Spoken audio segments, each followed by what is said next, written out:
Alright, people, well, we're gonna have to do this post-com. Unfortunately, I can't believe it. Really, my frickin' headphone jack is like 2 millimeters outside of the jack, and it doesn't record. Now that is what I call some trash. But either way, though, we're going up against Hollow Mimikyu here. Now he's got his full shiny team. He's got Shiny Garchomp. We know it's the special set from the last battle. Politoed, Toxtricity, Gardevoir, Zoroark, and Registeel. Oh, I guess the Registeel isn't shiny. We're trying to utilize Linoone here. We've got a full hazard team. We got Rocks on Lando, Spikes on Nightshade, and Sticky Webs on Goma. I guess technically we don't have Toxic Spikes, but they have Toxtricity, so I mean it's not like I really want to get Toxic Spikes up anyways. So, facing up against our old rival Hollow Mimikyu. Had so many battles together, we could make a whole playlist out of all the ones featuring Hollow Mimikyu. Let's see what we got though. So they lead off with their Drizzle Politoed, as expected. That's why I didn't want to lead Lando. Now, I don't know why, but for some reason, I just thought that Politoed got Magicoat, but it doesn't. And I thought maybe, there's no way they stayed in here, right? They gotta be going into Garchomp, right? So I'm gonna go for Bug Buzz. I'm sitting here, like, looking it up and trying to see, but I end up just... I'm like, should I go for the 100% effective Thunder on this thing and 2 KO it? Or, nah, you know what I should do? I should just go for Bug Buzz. Because it's totally gonna go Garchomp here, right? Nope. So... we do like, I don't know, not even 25, maybe like 23% to this thing or something. As they do a whole bunch of Surf.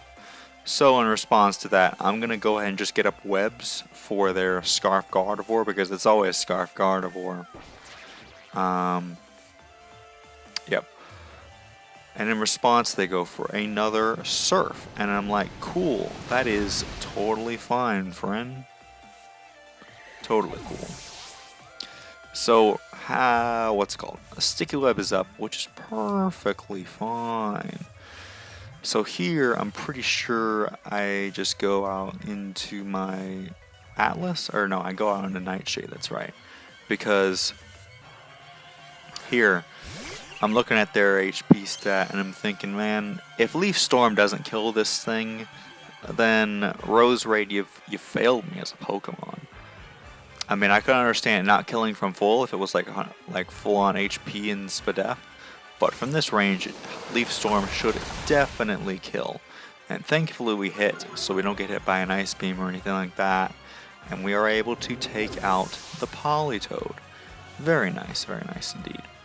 So with Politoed gone, and our Spatak at -2, like thinking, maybe they go, and they do, and you go Registeel.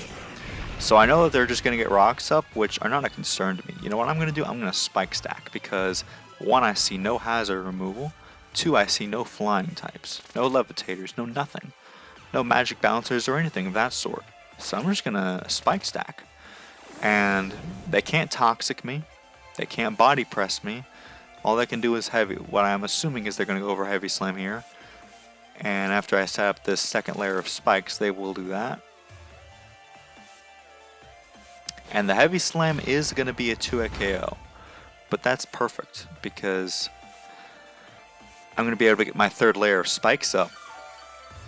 And then Roserade will go down, but I mean, it's all set up for hopefully a sweep with either Linoone or Blastoise or Dragapult. So they go for another Heavy Slam here, and I'm like, that's perfectly fine. This will allow me to get in my Landorus, who will then be able to get rocks up. So I don't know what their EV spread on this thing is, but I mean, Landorus has base 145 attack. And I'm assuming that this is at least going to be a 2-hit KO. They are Clear Body, which is perfectly fine. I'm just going to go right for that Earthquake. Not even going to try to set up rocks, because I don't want a Registeel just chilling there in the way, because Registeel just eats up Linoone for breakfast. So we go for a nice and powerful Earthquake here. Get some nice damage. Easy to a KO. They go for the Heavy Slam, and I'm like, oh, take this nice Rocky Helmet chip, my friend. Ooh, all that yummy damage. So that easily puts them in range. Unfortunately, they're not in range of another Rocky Helmet, but either way, I'm still going to just get set up rocks. Because at this point, this will grant me the trifecta. And they go for a Protect, which makes me look like a genius, but I was just going for rocks just because I knew that they couldn't touch me. So they get some more leftovers recovery, but it's all futile. They have no ground switches. Listen, this is why, I mean, every team, there's just a certain type you need, okay? You need a ground type on every team, I feel like, to deal with electric types, because it's the only type that's immune to it. And I feel like you need a flying or a levitator on almost every team, because ground is super effective against the most amount of types in the game. Alright, you got ground is super effective against fire, rock, steel, poison, and electric. So odds are that a few of your Pokemon might be weak to it, so having a flying type is just excellent. And the only other types that resist it are grass and bug. So, not too great there. So, in comes the Garchomp. I'm going to go for the Earthquake. Garchomp is pretty bulky, so I know this isn't going to kill. But I also kind of wanted to see how much Surf was going to do. So, they go for their Spec Surf. It's Choice Specs, right? Yeah. And that doesn't even kill.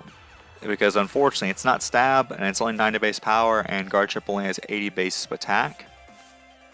Which is like what I was calcing whenever. That's why I made mine just mixed, and I didn't put Surf on it. Only put Fire Blast on for. Because Surf just doesn't really kill anything. If Surf was able to kill Lando, maybe, but. And even Mega Garchomp with base 120, I'm not sure if that kills it.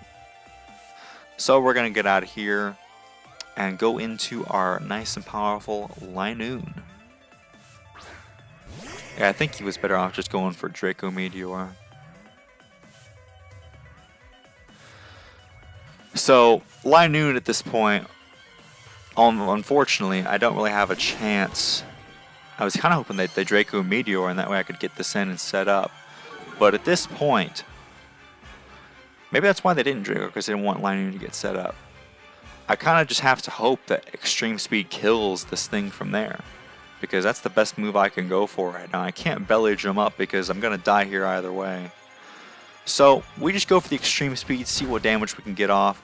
We just miss out on the KO, and they go for that nice Punk Rock Boom Burst to take me out. I'm like, that's cool, it's cool. Perfectly fine. Alright, because I have Dragapult. Which is, so in case there's Specs or Scarf, whatever they are, I can easily deal with it.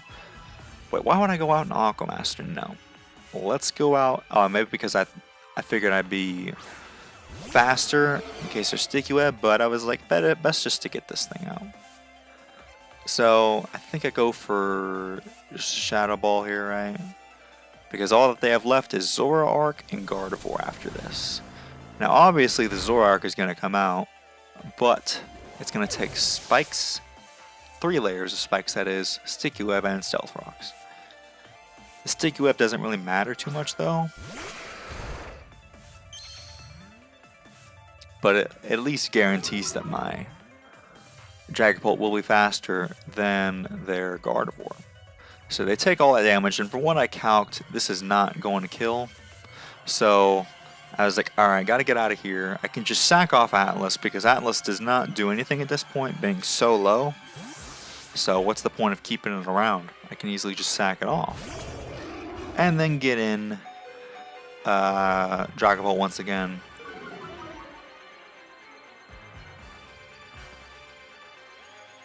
I was hoping maybe they'd be Life Orb. And are they Life Orb? I can't remember. Yeah, they are. But even then, yeah, Life Orb, I was thinking, does not get it into range. It needs to be like at 50. So I'm not going to risk it. But from what I did calc, it is able to be in range of U-turn. So imagine that Specs Shadow Ball versus U-turn. Pretty crazy.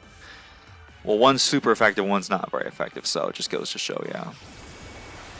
So we're able to take out the Zoroark, which is excellent. And at this point, we're now able to get in our Blastoise. So, obviously, no point in switching back out into Dragapult after this, as they're just going to be firing off Scarf Moonblast.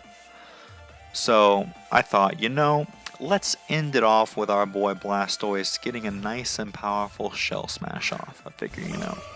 I tell you, it was so difficult to be able to utilize this thing after I first transferred it over and trained it up, but Aquamaster, my like second or third Pokemon ever from my first initial X and Y playthrough in 2013, man, it's been able to put in so much work with Shell Smash. So they go for the Moonblast here, and I'm just going to go for the Shell Smash. So now with my +2 speed, and considering the fact that they are -1 after Sticky Webs, we are easily going to be able to outspeed them. White Herb returns my stats to normal, and we can just fire off a nice and powerful Surf and take out the Gardevoir. So that's going to be GG's Hollow Mimikyu. Pretty good team, but you just need some hazard removal and maybe a flying type and you'll be all set. And that's going to be it, folks. Be sure to like, comment, subscribe, check out the Discords, and we'll see you guys in the next Pokemon Sword and Shield Wi-Fi battle. Bye-bye.